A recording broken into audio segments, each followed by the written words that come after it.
नमस्कार, राइजन साइनको यो खण्डमा स्वागत छ। म निमेश बन्जारे। शेयर बजारमा पछिल्लो समय असामान्य उतार चढाव आइरहेको छ। 1800 बिन्दुबाट निरन्तर ओह्रालो लागेको शेयर बजार केही दिनदेखि लगातार उकालो चढ्दैछ। हिजो पनि सामान्य करेक्सन देखियो। अहिले नेप्से 1588.29 मा आइपुगेको छ। समग्र नेप्से घटे पनि शेयर कारोबार रकम भने उत्साहजनक नै छ।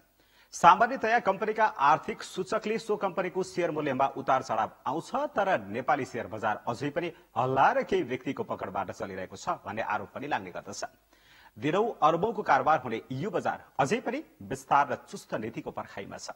समग्र शेयर बजारलाई व्यवस्थित, पारदर्शी र दिगो बनाउन के गरिनुपर्छ?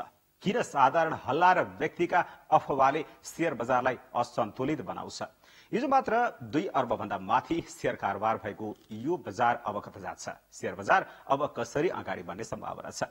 लगानीकर्ताहरूले केमा ध्यान दिन आवश्यक छ? आज हामी यही विषयमा केन्द्रित रहेर कुराकानी गर्छौं र यसका लागि हामीसँग हुनुहुन्छ स्टक ब्रोकर्स एसोसिएसन अफ नेपालका अध्यक्ष प्रियराज रेग्मी। प्रियराज, यहाँलाई स्वागत छ कार्यक्रममा। धन्यवाद। अब दशैं अगाडि 1881 सम्म पुगेको इन्डेक्स पछिल्लो समय करिब 1200 को लाइनमा आइपुग्यो। यो खालको अप डाउन तलमाथिको अवस्था किन देखिया छ शेयर बजारमा? एउटा त यो 1800 पुगिरहेको बेलामा चाहिँ यो शेयर बजारमा कहाँबाट पैसा आइरहेछ भन्ने किसिमको चिजमा चाहिँ अलिकति हाम्रो रेगुलेटर, एपेक्स रेगुलेटर, धितोपत्र बोर्डले चाहिँ नि यसमा छानबिन गर्नुपर्छ कि भन्ने किसिमको चाहिँ नि न्युज आयो। त्यसले गर्दाखेरि मान्छेहरू चाहिँ नि अब नेपालको परिप्रेक्ष्यमा अलिकति आत्तिने, डराउने त्यो किसिमको अवस्था भयो र ठ्याक्कै चाहिँ नि अलिकति यो ब्याङ्किङ सेक्टरमा ओभर लिक्विडिटी भएर त्यो आफूसँग भएको ओभर लिक्विडिटी चाहिँ नि यो शेयर बजार र चाहिँ नि अझ रियल इस्टेटमा योतिर चाहिँ नि गइरहेको अवस्था थियो। त्यसले चाहिँ नि शेयर बजारलाई अलिकति चाहिँ नि बबल्स क्रिएट गरिरहेको अवस्था थियो र ब्याङ्क वित्तीय संस्थाहरूले चाहिँ नि अब लोनमा चाहिँ अलिकति टाइट गर्ने चाहिँ शेयरमा चाहिँ नदिने, यो अब आउन चाहिँ नि पछि चाहिँ नि यो मौद्रिक नीतिको समीक्षामा आएको हो। त्यो बेलामा त्यो चिजले विशेष गरी यही छानबिन गर्ने भन्ने किसिमको अथवा हामी हेर्दैछौँ यो पैसाको स्रोत चाहिँ कहाँबाट आयो भन्ने किसिमको कुरा भएपछि अलिकति करेक्सन भएको हो र त्यो बेलामा चाहिँ अलिकति बजार बढेकै थियो, अलिकति माथि नै गएको थियो। त्यो जति हुनुपर्ने त्योभन्दा चाहिँ माथि गएको अवस्था। बजार हाई हुनुको कारण चाहिँ के? एउटा नीतिगत समस्या या खुला लगानीकर्ताहरूको समस्या या अन्य कारण के? होइन, नेपालको बजार चाहिँ नि अलिकति पातलो बजार भन्छ कि अलिकति कमजोर बजार छ। कमजोर बजार भनेको के भने यहाँ चाहिँ नि लगानी गर्ने पार्टिसिपेन्टहरू छन् अथवा चाहिँ नि यो बजारमा एक्ट गर्ने चाहिँ नि निकायहरू छन्, तिनीहरू चाहिँ नि कमजोर छ इन्स्टिट्युसनल हिसाबले, प्राविधिकको हिसाबले। जस्तै बजार चाहिँ नि अननेसेसरी बढ्यो भने त्यो एउटा मेकानिजम अथवा इन्स्टिट्युसनहरूबाट चाहिँ नि कन्ट्रोल गरिन्छ। अथवा त्यसलाई अझ प्रष्ट गरी बुझ्ने भाषामा भन्दाखेरि चाहिँ नि बजारमा चाहिँ नि सामान्य इन्भेस्टर हुन्छन्, त्यसपछि डिलरहरू हुन्छन्, मार्केट मेकरहरू हुन्छ। त्यो डिलर मार्केट मेकर भनेको चाहिँ नि प्रोफेसनल इन्भेस्टर हो। उनीहरूले चाहिँ बजार बढ्दै गइरह्यो, अननेसेसरी बढ्यो भने सप्लाई क्रिएट गरिदिन्छ। उनीहरूसँग ह्युज स्टक हुन्छ, उनीहरूले सप्लाई क्रिएट गरिदिन्छ र बजारलाई चाहिँ नि माथि जानबाट रोक्छ। र बजार चाहिँ अननेसेसरी घटिरह्यो भने उनीहरूले चाहिँ एनालाइसिस गरेर यो स्टक ठिक छ भनेर किनिदिन्छ।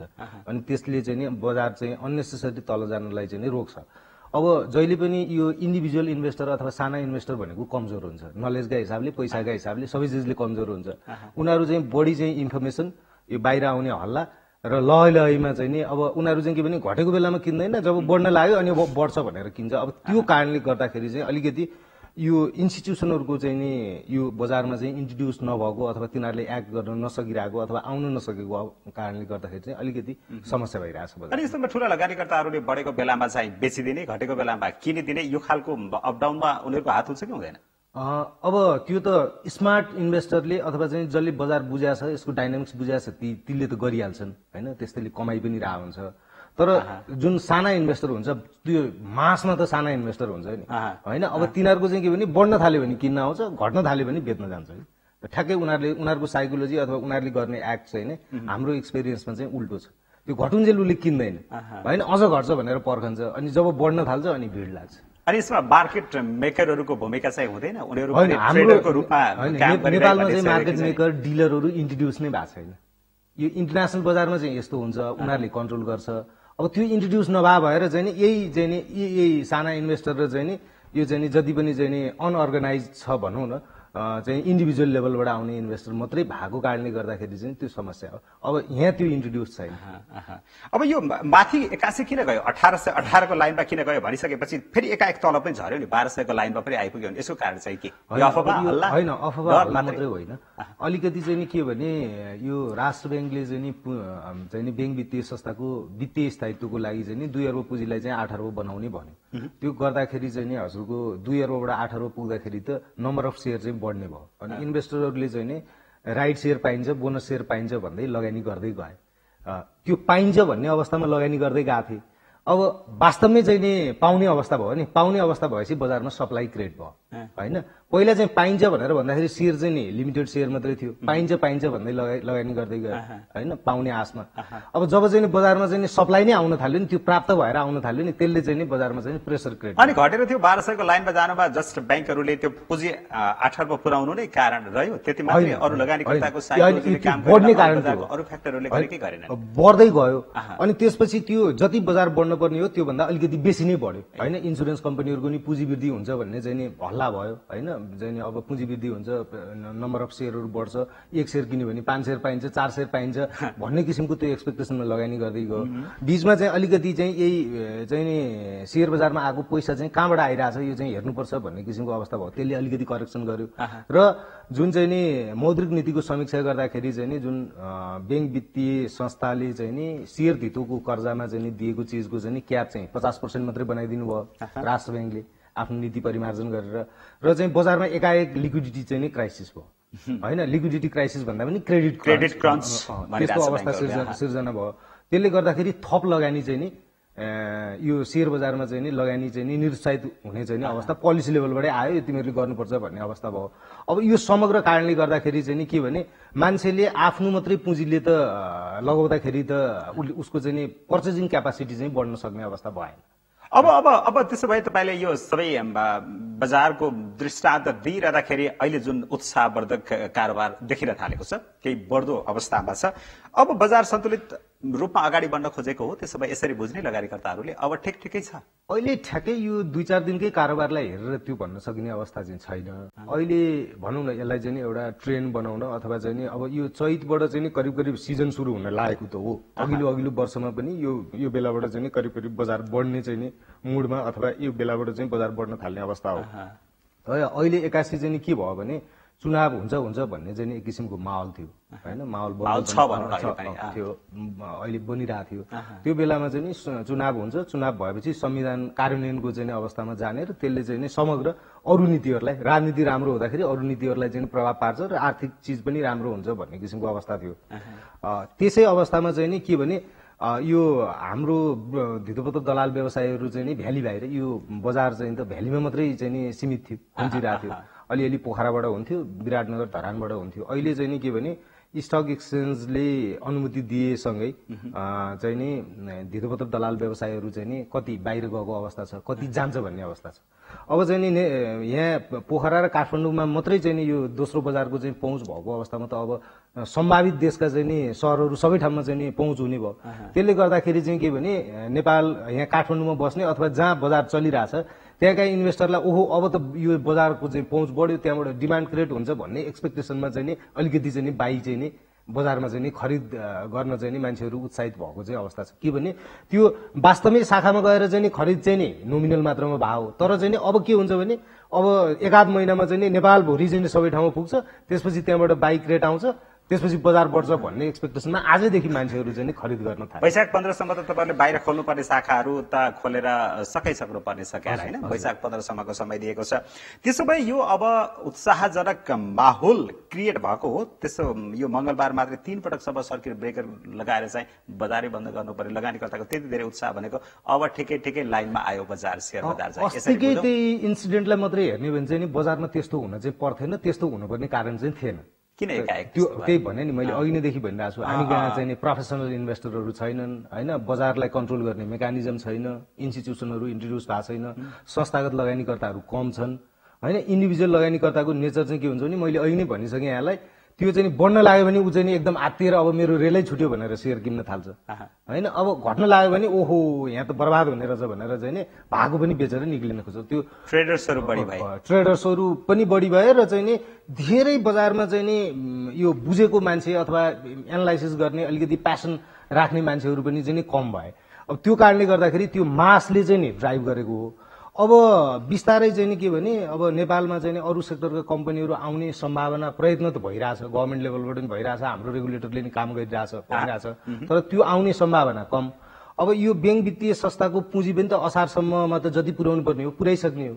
अनि सेयरको सप्लाई चाहिँ नबढ्ने, सेयरको सप्लाई त अब बढ्ने भएन नि त। पुँजी पुर्याउनेले असार मसान्तसम्म पुर्याइहाल्छन्, नयाँ कम्पनीहरू आउने अवस्था छैन।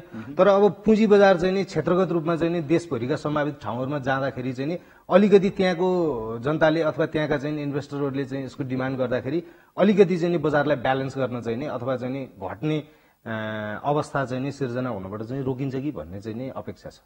ओके, अब यो शेयर बजारमा यो हरेक नेपालीहरूको चासो दिन प्रतिदिन बढ्दो छ। जो शेयर बजारमा इन्ट्री गरेको छैन उसलाई पनि अब लालायत हुने स्थिति आइरहेछ। यो शेयर बजार भनेको के हो, कसरी लगानी गर्ने भन्ने त्यो खालको वातावरण बन्दैछ र शेयर बजारमा अर्बौं खरबौंको कारोबारहरूको देखिरहेछ होइन। यो अवस्थामा पुगिरहेछ भने तर यति ठुलो बजार बन्दैछ यो क्षेत्र अथवा यो क्षेत्रमा यो बजारमा यति ठुलो लगानी हुँदैछ, तर यो भित्र चाहिँ अझै पनि पारदर्शिता अनि नीति नियमका कुराहरू जति स्ट्रङली अगाडि आउनु पर्ने हो त्यो पनि छैन, नीति नियमनका कुराहरू पनि छैनन्, जसले गर्दाखेरि अन्यल भइरहेछ भन्ने खालका कुराहरू पनि आउँछन्।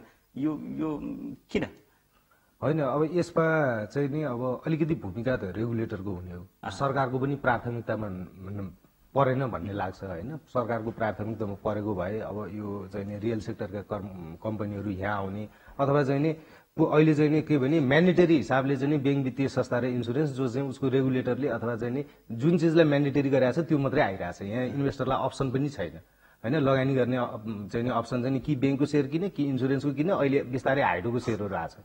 त्योभन्दा बाहेकका चाहिँ नि ट्रेड गर्ने इन्स्ट्रुमेन्टहरू पनि छैनन् र अरू सेक्टरल रूपमा चाहिँ नि आफ्नो इन्भेस्टमेन्टलाई डाइभर्सिफाई गर्न सक्ने किसिमको चाहिँ नि कम्पनीहरू पनि छैनन्।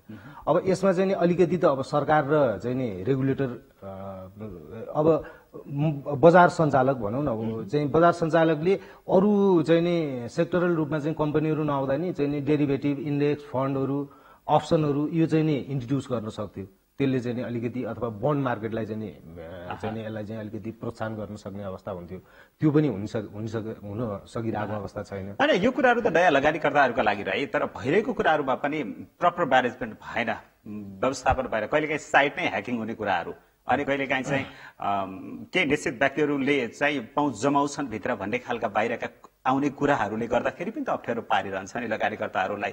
यस्तो चाहिँ कति सत्यता, फरक पार्दैन यस्तो केही कुराहरूले? अब केही लगानीकर्ताले अब आजभन्दा 5-7 वर्ष अगाडिको मार्केटमा चाहिँ त्यो सम्भावना थियो होला। अहिले चाहिँ नि 8-10 वटा म्युचुअल फन्ड आइसकेका छ, चाहिँ नि धेरै इन्डिभिजुअल लेभलका इन्भेस्टरहरू पनि आइसकेको अवस्था छ। चाहिँ नि थोरै रूपमा भए पनि इन्स्टिट्युसनल इन्भेस्टरहरू छ र बजारको क्यापिटलाइजेसन हेर्नु भयो भने अहिले 17-18 खर्बको चाहिँ क्यापिटलाइजेसन छ। यो अवस्थामा चाहिँ 1 करोड 2 करोड 5 करोड 10 करोड अथवा 1 अरबै रुपियाँ लिएर चाहिँ कोही बजारमा छिर्यो भने पनि चाहिँ नि उसले चाहिँ नि यो बजारलाई चाहिँ नि धेरै म्यानिपुलेसन गर्न सक्ने अथवा चाहिँ आफ्नो प्रभावमा राख्न सक्ने अवस्था चाहिँ छैन। यो चाहिँ नि अफवाह हल्ला नै, यो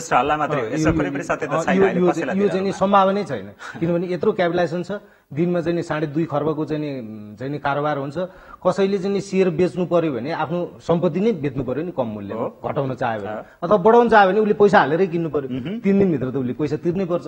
अब त्यो गरेर आफ्नो चाहिँ हल्लाले म्यानिपुलेसन गरेर आफ्नो पुँजी नै क्षयीकरण गर्छ यत्रो बजारमा भन्ने किसिमको चिज चाहिँ नि यो त्यति सत्यता छैन। अथवा तपाईँले भन्न खोजेको उसले गर्नै चाह्यो भने पनि त्यहाँनिर त्यति ठुलो असर गर्न सक्दैन होइन, बजार ठुलो भइसक्यो, रकम होइन। अब यस्तो सानो सानो कम्पनीहरू जो चाहिँ नि 5 करोड 10 करोड रुपियाँ मात्रै चाहिँ नि पेड अप क्यापिटल छ, त्यसको चाहिँ नि 2 लाख किता 3 लाख किता मात्रै चाहिँ बजारमा चाहिँ इस्यु भइरहेछ, त्यो सेयरहरू कर्नरिङ गरेर अलिकति पोलिसी लेभलको चाहिँ लुप होल्समा सर्टेन चिजहरूमा चाहिँ गर्न सक्ने अवस्था रहला। त्यो चाहिँ पोलिसी लेभलको कमजोरी हो, किनभने त्यो सेयरको सप्लाई नै भएपछि त धेरै डिमान्ड भयो भने त्यो सक्ने हो। अब तपाईँले 8 अर्बको चाहिँ नि ब्याङ्कमा चाहिँ 4 अर्बको चाहिँ मार्केट क्यापिटलाइजेसन भएको चाहिँ त्यो खरबौं रुपियाँमा चाहिँ कसरी चाहिँ उसले गर्न सक्छ? त्यो त सम्भावना कुरा तपाईँलाई लाग्छ अफवाह नै हो भन्ने हो भने ठिकै छ। तपाईँले अब राम्रोसँग बजार अलिक परिष्कृत भयो भनेर तपाईँले पनि भन्नुभएको छ, बाहिर देख्नेले पनि देखिरहेछ होइन र? अब यो लगानीको रकम बढ्दो छ, बजार फैलिँदो छ। अब यहाँनिर मलाई अर्को जान्न मन लागेको चाहिँ यो शेयर बजार मोटाको हो कि सुन्नेको हो, विकास भाव कि विस्तार भाव, यसलाई कसरी लिने? होइन, अलिअलि चाहिँ नि हजुरको मोटाको सुन्नेकै भन्न त मिलेन होइन। अब तर चाहिँ नि के भने अलिअलि यो इन्स्टिट्युसनल कमजोरी, अब हामी टेक्नोलोजीमा नि पछाडि छौँ होइन। अब इन्भेस्टरले चाहिँ नि आफूले चाहिँ नि चाहे अनुसार चाहिँ अनलाइन ट्रेडिङमा चाहिँ अहिले नगएको अवस्थामा चाहिँ नि काम गर्न सक्ने अवस्था छैन। र अलिकति चाहिँ नि मैले भने नि इन्स्टिट्युसनल कमजोरीको कारणले गर्दाखेरि चाहिँ नि इन्भेस्टरहरूको चाहिँ नि अवेरनेसको लेभल पनि चाहिँ नि अलिक कम छ। र चाहिँ नि धेरै एनालाइसिस गरेर चाहिँ नि काम गर्ने भन्दा पनि चाहिँ नि न्युज पोर्टलहरू हेरेर होइन, अनि अर्को मान्छेले के भनेको छ त्यसलाई चाहिँ नि बेस बनाएर त्यस्तो लगानी गर्ने चाहिँ नि अवस्था छ। र जबसम्म चाहिँ नि प्रोफेसनल इन्भेस्टरहरू अथवा चाहिँ नि जुन चाहिँ नि म्युचुअल फन्ड के मार्केट मेकर डिलर भयो भने त त्यहाँ त धेरै एनालाइसिस गर्ने प्रोफेसनल मान्छेहरू हुन्छ। अब यो ठिक पोइन्ट हो, यो बेठिक पोइन्ट भयो भन्छ, तिनीहरूले चाहिँ करेक्ट गरेर चाहिँ नि यो साना इन्भेस्टरहरू जोसँग चाहिँ पुँजी कम छ, नलेज कम छ, उनीहरूको पुँजीलाई चाहिँ क्षयीकरण हुने अवस्थाबाट चाहिँ नि अलिकति मुक्ति दिलाइदिन्छ होइन, आफै अटोमेटिक बजारले कन्ट्रोल गरेर। नत्र यस्तो हुँदाखेरि चाहिँ नि यो संयन्त्रहरू नबन्दाखेरि चाहिँ नि यस्तो चिजहरू चाहिँ नि यस्तो बजारमा चाहिँ नि देखिरहन्छ। ओके, अब अर्को महत्त्वपूर्ण कुरा चाहिँ जस्तो राम्रो कम्पनीहरूको भित्रको फाइनेन्सियल रिपोर्टहरू हेरेर अथवा त्यसको स्ट्याटस हेरेर टेक्निकल कुराहरू हेरेर मात्रै सेयर लगानी गर्दाखेरि बढेको अवस्था छ, या हल्ला यो राम्रो छ अरे त्यो राम्रो छ अरे भनेर किनिएका सेयरहरूको जो कम्पनी छ आबद्ध त्यसको मात्र बढेको अवस्था हो? यो टेक्निकल एनालिसिसले नेपालमा काम गरेको छैन, यसरी चाहिँ फाइदा हुँदैन भन्ने खालको अर्को कुरा पनि आउँछ नि, यो सत्य हो? करिब करिब चाहिँ नि कस्तो भने नेपालको हामीले विषय नै यसैमा केन्द्रित भइरहेछ होइन। यो चाहिँ नि के भने तपाईँको फन्डामेन्टल्ली मात्रै चाहिँ यो बजारमा चाहिँ नि काम गरेको चाहिँ नि छैन। किनभने बजार फेरि यो चाहिँ के भने दोस्रो बजार भनेको स्पेकुलेसन हुने ठाउँ होइन। यहाँ कोही उद्योग खोल्न त आउँदैन, जसले उद्योग खोलिरहेको हुन्छ, जसले ब्याङ्क खोलिरहेको हुन्छ अथवा चाहिँ उसले खोल्नको लागि चाहिँ पैसा चाहियो हुन्छ त्यसलाई लिक्विडिटी प्रदान गर्न आउने हो। यहाँ सेयर किन्ने मान्छेले त स्पेकुलेसनै गर्न आउने हो नि त होइन, स्पेकुलेसन गर्न आउने हो, नाफै कमाउन आउने हो। यो भन्दा बेच्नेले चाहिँ कि पैसा आवश्यकता हुनु पर्यो कि चाहिँ बजार घट्छ भनेर बेच्छ, किन्नेले चाहिँ नि नाफै हुन्छ अब म चाहिँ नि यसमा अथवा बढ्ला भनेरै चाहिँ नि किन्ने अवस्था हो। अब यसमा चाहिँ नि हजुरको चाहिँ नि के भने अब यो हल्ला अथवा चाहिँ कुनै पनि प्रयत्न गरेर मान्छेले पैसा बनाउन त प्रयत्न गरेकै हुन्छ होइन, प्रयत्न गरेकै हुन्छ। र चाहिँ नि यो सेकेन्डरी बजार भनेर चाहिँ अलिकति मार्केटको व्हिम र ट्रेन्ड अनि मार्केटको फोर्स अनुसार पनि चाहिँ नि चल्छ कि हामी अलि बढी त्यताबाट गाइडेड हो, फोर्स अनुसार पनि चाहिँ चल्छ। अनि त्यसलाई चाहिँ भन्यो त्यो चाहिँ नि मेकानिजमबाट कन्ट्रोल हुनुपर्छ कि। अब हामी यहाँ गफ गरेर त्यही भएर तपाईँलाई मैले अघि नै प्रश्न गरेको थिएँ, यो मोटाएको हो कि सुन्निएको हो भनेर। यो त टिकाउ हुनु पर्यो नि त होइन। फेरि चाहिँ अब यस्तो हो, तपाईँको टिकाउ त्यस्तो इन्स्टिट्युसन भयो भने चाहिँ नि तपाईँको चाहिँ सर्ट टर्ममै मान्छेलाई लस नहुने गरेर मार्केटको मेकानिजमले चाहिँ त्यो दिगो रूपमा चाहिँ नि माथि जाने तल जाने चाहिँ अवस्था हुन्छ त्यो लङ टर्मलाई हेरेर। अब यस्तो हुँदाखेरि चाहिँ त्यसरी नै स्वाट्ठ माथि जान्छ, स्वाट्ठ घट्छ, ठाउँमा चाहिँ आफ्नो ठाउँमा आउँछ होइन। तर चाहिँ के भने एक थरी मान्छे चाहिँ नि भिक्टिमाइज भइसकेपछि मात्रै चाहिँ नि अनि बल्ल चाहिँ नि यसले चाहिँ आफ्नो ठाउँ चाहिँ नि बजारले अब चाहिँ अति भयो भन्ने भएपछि मात्रै अनि चाहिँ नि बजारले चाहिँ आफ्नो ठाउँ पकड्छ। अब यसलाई चाहिँ के भने इन्स्टिट्युसनल मेकानिजम नै बनाउनु पर्छ।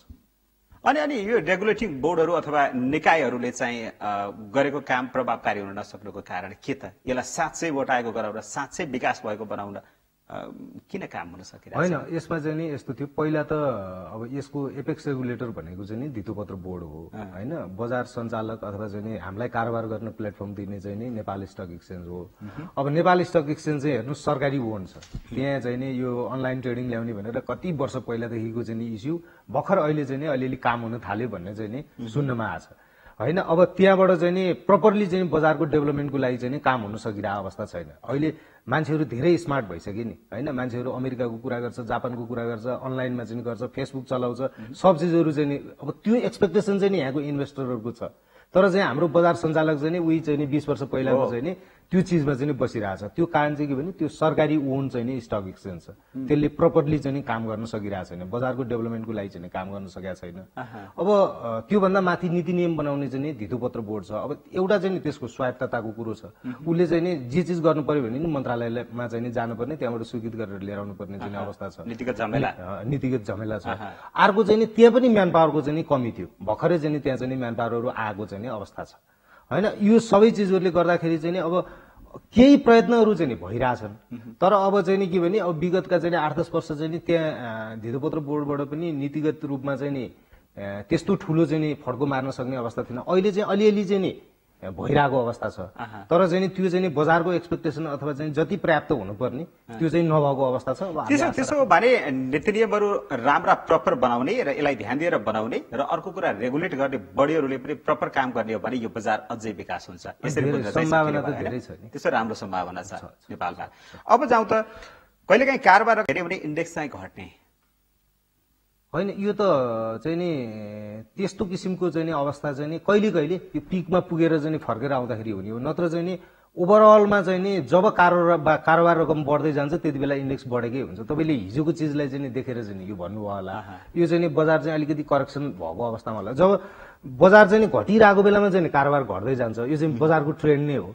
अनि जब चाहिँ नि इन्डेक्स चाहिँ बढ्दै जान्छ बिस्तारै कारोबार चाहिँ बढ्दै जान्छ अब चाहिँ नि हजुरको चाहिँ नि इन्डेक्स घट्न थाल्यो भने यो पिक पोइन्टबाट चाहिँ नि बिस्तारै चाहिँ कारोबार चाहिँ घट्दै नै आउँछ होइन यो चाहिँ यस्तै ट्रेन्ड देखाउँछ हाम्रो एक्सपिरियन्सले चाहिँ यस्तै भन्छ यो चाहिँ हिजोको मात्रै हो अब यो हिजो चाहिँ घट्यो यति कारोबार भयो अब चाहिँ इन्डेक्स बढ्न थाल्यो भने अलिक कारोबार बढ्छ होइन इन्डेक्स घट्न थाल्यो भने चाहिँ कारोबारहरू चाहिँ बिस्तारै घट्दै आउँछ यो हिजोकै चिजलाई मात्रै चाहिँ हामीले देश बनाएर चाहिँ भन्न भएन अब यो अझै पनि ब्याङ्कहरूले क्रेडिट क्रन्चको समस्या झेलिरहेछौँ हामी यसबाट अझै माथि आइसकेका छैनौँ भनेका छन् उनीहरूले ब्याजमा पनि उनीहरूको कडाई अझै पनि जारी छ यस्तो अवस्था छ त्यो खालको तरलता अझै नदेखिसकेको अवस्था छ अहिले यसरी लगानीकर्ताहरू बढेर आउनु भएको छ यो यस्ता फ्याक्टरहरूका बारेमा तपाईँले अघि पनि भनिसक्नुभयो अब मलाई फेरि अझै पनि जान्न मन लाग्यो अब चुनावको माहौल पनि हुँदैछ भन्नुभएको छ तपाईँले सबै बाहिर देखेको कुरा पनि ठिकै हो चुनाव अबको तयारी अन्तिम चरणमा छ त्यसले गर्दा पनि बजारमा तरलता होला पैसाको फ्लो बढ्ला र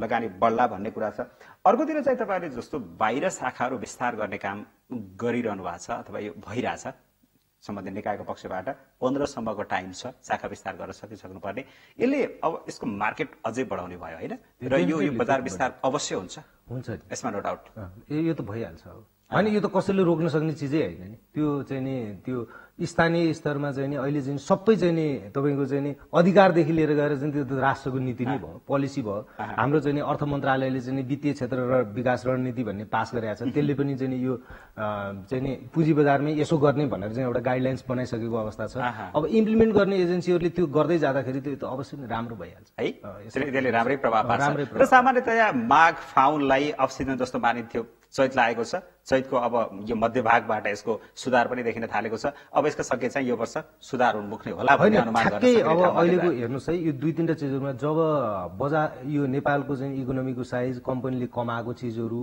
यो सबै चिजहरु हेर्दाखेरि चाहिँ त्यो माथिल्लो लेभलमा चाहिँ पुग्न पर्दैन कि भन्ने चाहिँ नि अवस्था हो हैन पुगेको चिज चाहिँ ठिक थिएन कि भनेर चाहिँ नि अहिले भइराछ अब तपाईको चाहिँ नि के भने बैंकहरुले यसलाई दुई पाटोबाट हेर्नुपर्छ ऋण लिनेलाई नै ब्याज महँगो भयो जसको चाहिँ नि सेभिङ थियो अथवा चाहिँ जसको सेभिङको पैसा उसले लगानी गरेको थियो त्यो ऋण महँगोमा बेचेपछि त त्यो बैंक वित्तीय संस्थाले कमाउने चिज त धेरै आउँछ नि त हैन त्यो पाटो पनि चाहिँ नि एउटा पाटो त्यो रह्यो त्यसले गर्दाखेरि पनि चाहिँ नि यो छ अनि अलिकति अहिले हामीले सप्लाईको कुरा गर्यो यो पुँजी चाहिँ नि असार मसान्तमा पुगिसकेपछि सप्लाई त लिमिटेड हुने भयो नि हैन त्यसले गर्दाखेरि पनि अनि भौगोलिक रूपमा चाहिँ नि बजारको विस्तार हुँदाखेरि चाहिँ नि त्यो शेयरको चाहिँ नि त्यो ठाउँबाट पनि कन्जम्सन हुन्छ नि त्यहाँ त अहिले 10 किता 20 किता आइपीओ मात्रै हालेर बसेको छ कसैले 1000 किता शेयर किन्न पर्यो भने त पाक्ने नि त उसले हैन अब चाहिँ नि उसले पाउने अवस्था भयो आफूले चाहे अनुसारको चाहिँ नि आफ्नो इन्भेस्टमेन्ट चाहिँ नि अथवा सेभिङलाई त्यहाँ लगाउन सक्ने अवस्था भयो त्यसले गर्दाखेरि पनि त बजारलाई त अलिकति दरो बनाउँछ तर चाहिँ नि के भने अब बैंक वित्तीय संस्थाले दिने रिटर्न सँग चाहिँ नि अब बैंकको ब्याज दरहरू कम्प्यारिजन गर्दाखेरि चाहिँ नि अब यो लिक्विडिटीको अवस्था अथवा क्रेडिट क्रन्चको अवस्था चाहिँ नि